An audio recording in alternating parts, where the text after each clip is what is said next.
If you stand on the grounds of St Thomas's Hospital in London's South Bank, you are looking at the geographical centre of British power. And since 2016, those grounds have been the home to a massive bronze statue of this woman, Mary Seacole. She is the first named black woman to have a memorial statue made in her image anywhere in London. Her presence here is the result of a massive public campaign after an online poll crowned her the greatest Briton in 2004. Public figures like actress and Baroness Floella Benjamin successfully championed the appeal to finally get a monument built. But the statue sparks intense debate. Traditionalists argue that elevating Seacole unfairly diminishes the legacy of her most famous contemporary Florence Nightingale, who doesn't even have a statue all of her own. So what exactly did a Jamaican-born woman do in the 1850s to earn a 3-metre bronze tribute? And why is she still ruffling establishment feathers more than 160 years later? Mary Jane Grant was born in Kingston, Jamaica in 1805. Her father was a Scottish Army lieutenant and her Jamaican mother ran a boarding house specifically for invalid soldiers.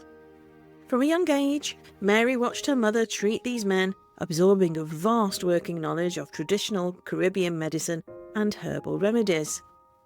By her 30s, she was applying those skills across the globe.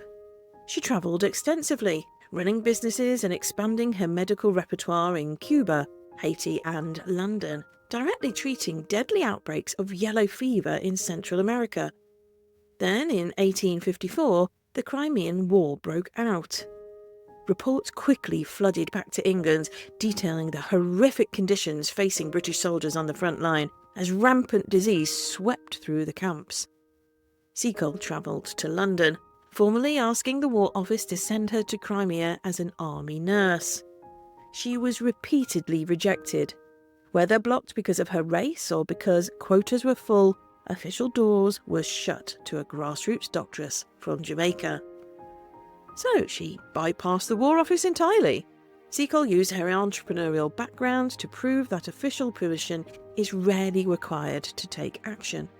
She packed up her medical supplies and boldly sailed to the conflict zone entirely at her own cost. Arriving near Balaclava, she encountered military camps in complete disarray, with sick and wounded men suffering in chaotic, filthy conditions. Using salvaged materials, she constructed the British Hotel. Functioned as a restaurant, a general store and a vital recovery centre, providing hot food, dry quarters and medical care for convalescent officers. But she didn't limit her work to the hotel. Seacole packed her medicines into saddlebags and rode directly out to the active battlefields, treating wounded men under heavy artillery fire. This fearless direct care forged an intense bond with the troops. Among the rank and file, she affectionately became known as Mother Seacole.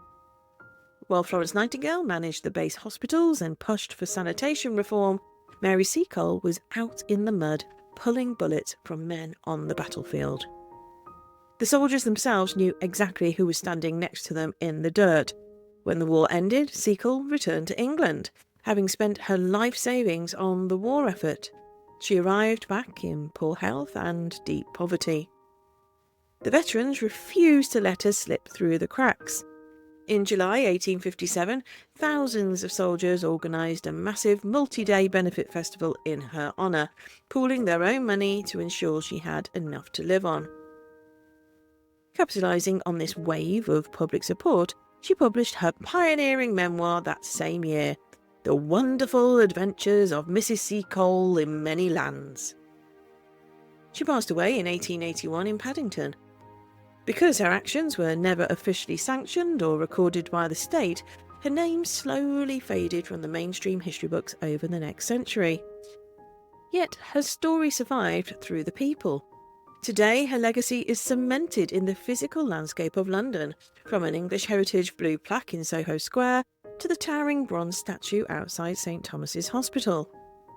Tucked behind that new statue is a disc bearing the words of the Times war correspondent Sir William Howard Russell, who wrote in 1857, "I trust that England will not forget one who nursed her sick, who sought out her wounded to aid and succour them."